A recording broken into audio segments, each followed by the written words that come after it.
23 class 10 विषय सामाजिक विज्ञान मॉडल सेट 4। अगर 5 वीडियो को नहीं देखे हैं तो डिस्क्रिप्शन में लिंक है, वहां से जाकर वीडियो को देखें और ये आपके लिए काफ़ी महत्वपूर्ण है। ऑब्जेक्टिव प्रश्न उत्तर। आइए क्लास को शुरू करते हैं। सामान्य निर्देश क्या बताया जाए कि कुल प्रश्न आपके 40 रहेंगे और सभी प्रश्न के उत्तर अनिवार्य हैं और प्रत्येक प्रश्न के लिए 1 अंक निर्धारित दिए जाएंगे और प्रत्येक 4 विकल्प दिए रहेंगे और सही विकल्प का आपको चयन करना है और कोई अगर गलत आपका आंसर होता है उसमें कोई अंक नहीं काटा जाएगा। आपको पहले निर्देश हम दे रहे हैं कि आखिर हम वीडियो आज का क्लास कैसे शुरू करेंगे। ये देख रहे हैं क्लास 10th है, SST model question paper 2023 set 4 का है। यहाँ क्वेश्चन क्या कर रहा है, फ्रांस की क्रांति कब हुई, यानी फ्रांस की क्रांति कब हुई। ऑप्शन क में है 14 जुलाई 1789 को, ख में है 4 जुलाई 1776 को और ग ऑप्शन में है 15 अगस्त 1947 को और घ ऑप्शन है 26 जनवरी 1950 को। तो ये 4 ऑप्शन में से सही ऑप्शन को चुनना है कि सही आंसर क्या होगा। तो करेक्ट आंसर आप जान रहे हैं, करेक्ट आंसर होगा आपका 14 जुलाई 1789 को। तो इस तरह से आपको बताया जाएगा। हम आपको बार बार ऑप्शन नहीं बताएंगे, लेकिन आपको क्वेश्चन बोलेंगे और हम आंसर आपको बताएंगे ताकि आपको समय भी बच जाए। अगर आप अपना IQ बढ़ाना चाहते हैं तो वीडियो को रोककर ऑप्शन को चुनेंगे और अपना आगे बढ़ेंगे। उम्मीद है आपको अच्छी तरह समझ में आ गया होगा। आइए चलते हैं क्वेश्चन नंबर 2 पर। फ्रांस की क्रांति का अग्रदूत किसे कहा जाता है। आंसर आपका क्या होगा, रूसो को कहा जाता है। 3 नंबर क्वेश्चन देखें, बिस्मार्क जर्मनी का चांसलर कब बना था। तो 4 ऑप्शन को देख रहे हैं, उससे आंसर होगा 1871 को बिस्मार्क जर्मनी का चांसलर बना था। क्वेश्चन नंबर 4 की बात करेंगे, पहले तुम मनुष्य हो उसके बाद किसी देश के नागरिक या अन्य कुछ, यह कथन किसका है। तो आंसर आप देख रहे हैं, ऑप्शन आपके पास है, तो आंसर इसका होगा मित्सनी का है। 5 नंबर क्वेश्चन की बात करें, जब फ्रांस सीखता है तो बाकी यूरोप को सर्दी जुकाम हो जाता है। यानी जब फ्रांस सीखता है, यहाँ क्या है कि जब फ्रांस छींकता है और बाकी यूरोप को सर्दी जुकाम हो जाता है, यह कथन किसका है। तो आपको ऐसे ही क्वेश्चन अधिकतर देखने को मिलेंगे। ये आपका मेटरनिक का है, तो जान रहे हैं। और 6 नंबर क्वेश्चन की बात करें, डिस्कवरी ऑफ इंडिया नामक पुस्तक के लेखक कौन है। तो करेक्ट आंसर होगा Pandit Jawaharlal Nehru is right answer, जो आपके पास ऑप्शन भी दिखाई दे रहा है। आते हैं क्वेश्चन नंबर 7 पर कि यह कथन किसका है, तू मुझे खून दो मैं तुम्हें आज़ादी दूंगा। तो करेक्ट आंसर क्या होगा, नेताजी सुभाष चंद्र बोस का ये कथन है। बंगाल का विभाजन कब हुआ था। तो आपके पास ऑप्शन भी देख रहे हैं कि ऑप्शन 1901, 1903, 1905, 1907। तो करेक्ट आंसर आपका पास यहाँ पर है 1905 is right answer. Question number 9 की बात करें, संथाल विद्रोह के नेता कौन थे। तो सिद्धू और कानू विद्रोह नेता इसके थे। खिलाफत आंदोलन के प्रमुख नेता कौन थे। आंसर क्या होगा, आंसर आपका होगा मौलाना मोहम्मद अली और मोहम्मद शौकत अली, दोनों खिलाफत आंदोलन के प्रमुख नेता थे। हमारे पर्यावरण में उपलब्ध प्रत्येक वस्तु जो हमारी आवश्यकता को पूरा करने में प्रयुक्त की जाती है, जिसके बिना कोई प्रौद्योगिक उपलब्ध हो तो उसको संभाव्य और सांस्कृतिक रूप से मान्य हो, उसे क्या कहते हैं, उसे हम संसाधन कहते हैं। 12 नंबर क्वेश्चन की बात करेंगे, भूमि निम्नीकरण में निम्नलिखित में से किनकी भूमिका नहीं होती है। आंसर आपका होगा मधुमक्खी पालन का भूमिका नहीं होती है। क्वेश्चन नंबर 13 की बात करें तो भारत के कुल क्षेत्रफल का कितना प्रतिशत भाग मैदानी रूप में पाया जाता है। आंसर होगा 43%। 14 नंबर क्वेश्चन की बात करें तो लौह अयस्क किस प्रकार का संसाधन है। तो आंसर क्या होगा, और नवीकरणीय योग्य के संसाधन हैं। क्वेश्चन नंबर 15 की बात करें तो गुलाबी सिर वाली बत्तख किन जातियों में शामिल हैं। तो आंसर है लुप्त प्रजातियों में ये शामिल है। ये इंपॉर्टेंट क्वेश्चन है, इसे आप याद रखें।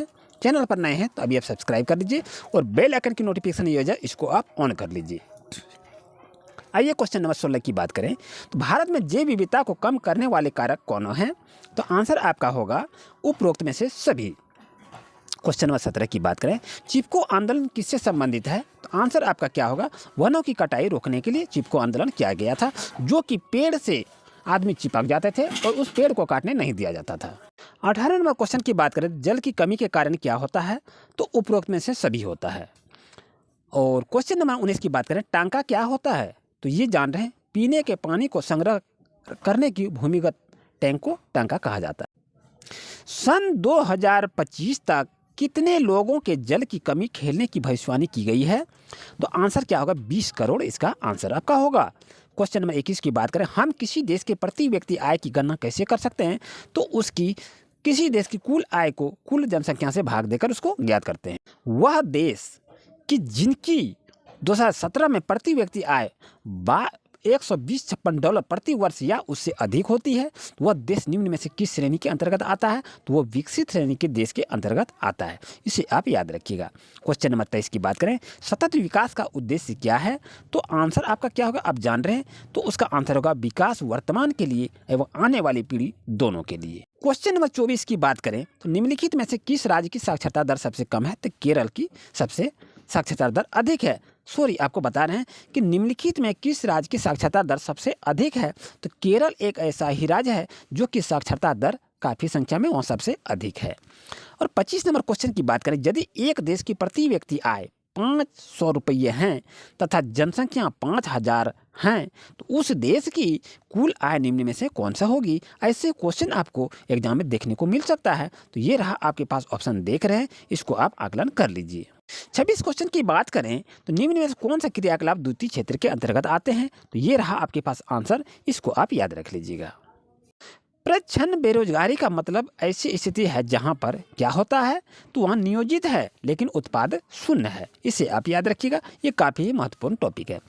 14 तथा 15 वर्ष के आयु के स्कूल जाने वाले कुल बच्चों का उस वर्ग के आयु के कुछ बच्चे साथ जो रहते हैं उसको क्या कहलाते हैं? तो आंसर उसका निवल उपस्थिति अनुपात कहा जाता है। इसे आप याद रखिएगा। संगठित क्षेत्र का सही अर्थ के चुनने के लिए आपके पास 4 ऑप्शन है। ये रहा आपके पास, आंसर को देखें। कौन सा क्षेत्र को सेवा क्षेत्रक भी कहा जाता है? तो तृतीयक क्षेत्र को सेवा क्षेत्रक भी कहा जाता है। ये इंपॉर्टेंट क्वेश्चन है प्यारे बच्चों, इसे आप याद रखिएगा। क्वेश्चन नंबर 31 की बात करें तो ये देखिए कि सतह की साझेदारी क्षेत्रीय नियंत्रण के अंतर्गत कौन शामिल है? तो ये रहा विधायिका, कार्यपालिका और न्यायपालिका। यूरोपीय संघ का मुख्यालय कहाँ स्थित है? आंसर होगा ब्रुसेल्स। इसे याद रखिएगा। क्वेश्चन नेक्स्ट को देख रहे हैं कि सामुदायिक सरकार किस देश से संबंधित है? आंसर होगा Belgium is right answer. Belgium में डच भाषा बोलने वालों की आबादी कितनी प्रतिशत है? आंसर होगा 59। और क्वेश्चन नंबर नेक्स्ट की बात करें तो सतह की साझेदारी के ऊर्ध्वाधर वितरण से निम्न में से कौन सा संबंधित है? आंसर क्या होगा? केंद्र सरकार, राज्य सरकार तथा स्थानीय। इनमें से कौन संघ सूची का विषय है? तो आंसर क्या होगा? प्रतिरक्षा, विदेशी मामले व बैंकिंग। ये आपका आंसर होगा, जो ऑप्शन नंबर ख आपका सही है। आइए क्वेश्चन नंबर 37 की बात करें तो हमारे देश में राजभाषा हिंदी को बोलने वाले का प्रतिशत कितना है? आंसर होगा 40। ऑप्शन नंबर घ इज राइट आंसर। भारत की अनुसूचित भाषाओं में झारखंड की कौन सी भाषा शामिल है? आंसर क्या होगा? संथाली। और 39 नंबर क्वेश्चन की बात करें तो पंचायतों में महिलाएं के लिए कितने प्रतिशत आरक्षण का प्रावधान है? आंसर क्या होगा? 50%। ऑप्शन नंबर घ आपका सही होगा। 40 क्वेश्चन की बात करें, भारत में वास्तविक विकेंद्रीकरण की दिशा में एक बड़ा कदम उठाया गया है। तो आंसर कब? 1992 में उठाया गया। जो कि कहा था कब उठाया गया? तो 1992 में उठाया गया। ये था आज का क्लास। 40 क्वेश्चन लेके आए थे जो आपके लिए महत्वपूर्ण है। Thank you.